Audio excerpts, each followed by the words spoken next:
Hello friends, നമസ്കാരം. മല്ലാത്ത് കിച്ചണിലേക്ക് സ്വാഗതം. ഞാനിപ്പോൾ ചെയ്യാൻ പോണത് വന്നിട്ട് സോയ ചങ്ക് കറി. നമുക്ക് എങ്ങനെ ചെയ്യേണ്ടതെന്ന് നോക്കാം. ഇപ്പോൾ സോയ ചങ്ക് കറി ചെയ്യാൻ വേണ്ട ചേരുവകൾ. ഞാൻ സോയ വന്നിട്ട് നല്ലപോലെ ഇതിനൊരു കപ്പ് എടുത്തു. അതിനെ നല്ലപോലെ ചൂടുവെള്ളത്തിൽ നല്ലപോലെ കുതിർത്തി വെച്ചു. 10-15 നിമിഷം കുതിർത്തി വെച്ചിട്ട് പച്ചവെള്ളത്തിൽ നല്ലപോലെ കഴുകി പിഴിഞ്ഞു. എന്നാലേ പിന്നെ അത് അതിൻ്റെ മസാലയൊക്കെ പിടിക്കുകയുള്ളൂ. അപ്പം ഞാൻ പിന്നെ അത് ചെയ്ത് ഒരു കപ്പ് അതെടുത്തിട്ടുണ്ട്. പിന്നെ ഒരു സ്പൂൺ കറി മസാല പൗഡർ, ഒരു സ്പൂൺ മുളക് പൊടി, മഞ്ഞൾപ്പൊടി, ഇഞ്ചി പൂണ്ട് പേസ്റ്റ്, പിന്നെ പട്ട ലവംഗം ഇല, ഉപ്പ്, തേങ്ങ. ഇതാണ് ആവശ്യമായിട്ടുള്ള ചേരുവകൾ. ഇനി നമ്മൾ എങ്ങനെ ചെയ്യാമെന്ന് നോക്കാം. സവാള, ഒരു 2 സവാള അരിഞ്ഞു, 2 തക്കാളി, കരിവേപ്പില, ഇത്ര വേണ്ട സാധനങ്ങൾ. ഇനി ഞാൻ പാൻ അടുപ്പത്ത് വെച്ചു. വെള്ളം നല്ലപോലെ പാൻ ചൂടായി. ഒരു 2 സ്പൂൺ എണ്ണ ഒഴിക്കാൻ പോവാണ്. എണ്ണ ഒഴിച്ചു.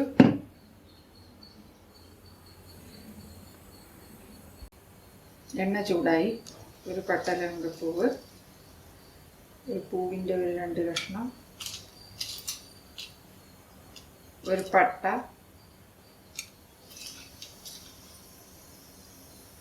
2 ഗ്രാമ്പു ഇട്ടതിന് ശേഷം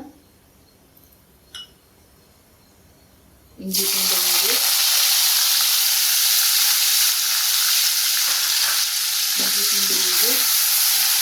അത് നല്ലപോലെ ഫ്രൈ ആക്കണം. ഫ്രൈ ആക്കിയതിന് ശേഷം ഉള്ളി, 2 സവാള അരിഞ്ഞത്, 2 പച്ചമുളക് ഇട്ടു, കരിവേപ്പില ഇട്ടു. നല്ലപോലെ ഒന്ന് ഫ്രൈ ആക്കി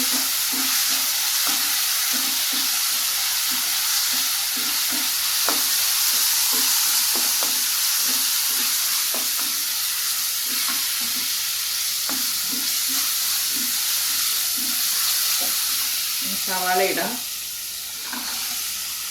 2 സവാള വലിയ സവാള എടുത്തിട്ടുണ്ട് ഞാൻ. ഇപ്പോൾ ഗ്രേവി കുറച്ച് കൂടുതൽ വേണമെന്നുണ്ടെങ്കിൽ നമ്മൾ അതിനേത്ത മാതിരി എല്ലാം കൂട്ടാം. ഞാനിപ്പോൾ 2 സവാള എടുത്തിട്ടുണ്ട്. സവാള നല്ലപോലെ ബ്രൗൺ കളറാവണം. നമുക്ക് കുറച്ച് ഉപ്പിട്ട് കൊടുക്കാം. അപ്പോൾ വേഗം ബ്രൗൺ കളറാവും. 1 സ്പൂൺ ഉപ്പിട്ട് കൊടുക്കുന്നുണ്ട്, ചെറിയ സ്പൂണ്.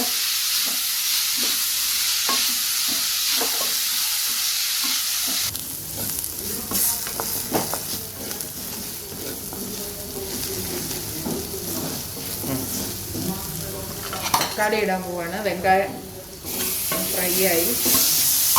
തക്കാളി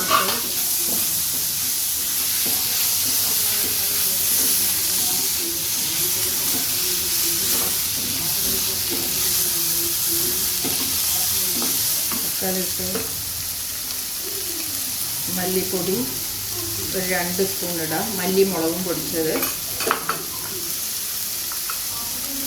കറി മസാലപ്പൊടി 1 സ്പൂണ്, മഞ്ഞൾപ്പൊടി,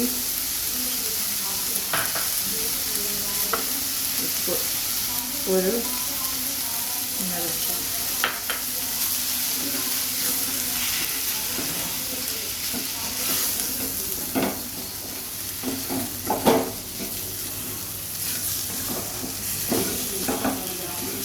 ഇനി തക്കാളി ഒന്ന് നല്ലപോലെ വേവാൻ ഒരു വെള്ളം ഒഴിച്ചു കൊടുക്കാം.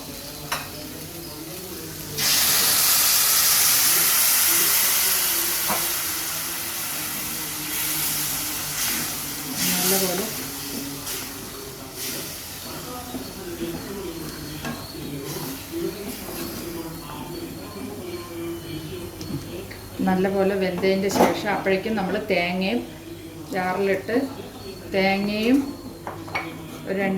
ഒരു ഏലക്ക, ഒരു പട്ട എല്ലാം ചേർത്ത്, ജീരകം എല്ലാം ചേർത്ത് തേങ്ങ അരച്ച് പിന്നെ അത് ഒഴിക്കുന്ന വരെ ഈ തക്കാളി ഒന്ന് നല്ലപോലെ ഗ്രേവി ആവട്ടെ. അതെ, തേങ്ങ ഇടാൻ പോവാണ്. അപ്പോൾ ആ സമയം നോക്കിയിട്ട് തേങ്ങ ഇതിന് ചെറിയ കപ്പിന് 1 കപ്പ്.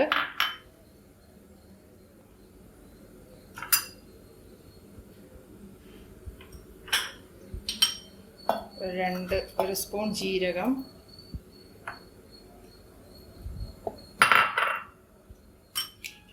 ഒരു ഏലക്ക, ഒരു പട്ട, 2 ഗ്രാമ്പൂ ഇട്ട് അരയ്ക്കാൻ പോവാണ്. ഇപ്പം നല്ലപോലെ ഗ്രേവിയായി, തക്കാളി മസാലയൊക്കെ നല്ലപോലെ വെന്ത് കിട്ടി. ഇനി ഞാനിപ്പോൾ തേങ്ങ അരച്ചത് ഒഴിക്കാൻ പോവാണ്.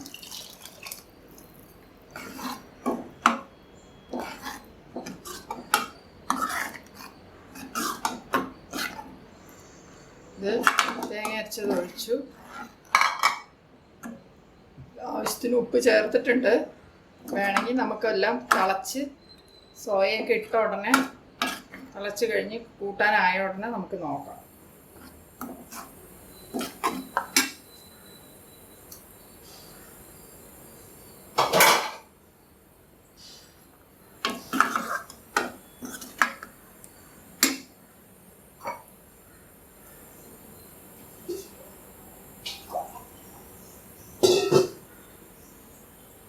വെള്ളം വേണമെങ്കിൽ ആവശ്യത്തിന് ചേർക്കാം.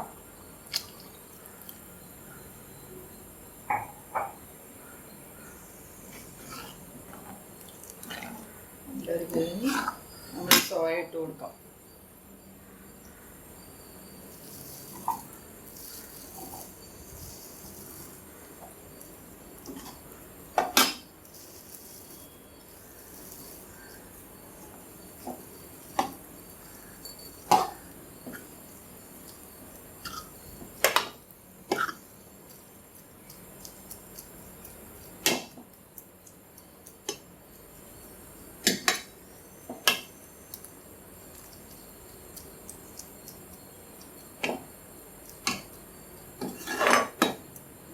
ഉപ്പുണ്ടോ നോക്കാം.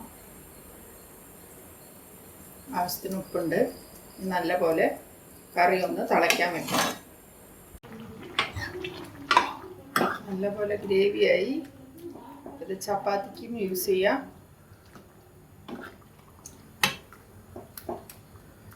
നല്ല റൈസിന് എടുക്കാം. നല്ലൊരു ഗ്രേവിയാണ്. അത് ഞാൻ സർവ് ഡിഷിലോട്ട് മാറ്റാൻ പോവുകയാണ്. ഇപ്പോൾ നല്ലൊരു സോയ ചങ്ക് കറി റെഡി ആയിട്ടുണ്ട്. ഇത് നിങ്ങൾ ചപ്പാത്തിക്കോ അല്ലെങ്കിൽ റൈസിനോ കൂട്ടി കഴിച്ചു നോക്കൂ. വീട്ടിൽ കഴിച്ചു നോക്കിയിട്ട് എനിക്ക് ഫീഡ്ബാക്ക് അറിയിക്കൂ. സബ്സ്ക്രൈബ് ചെയ്യൂ.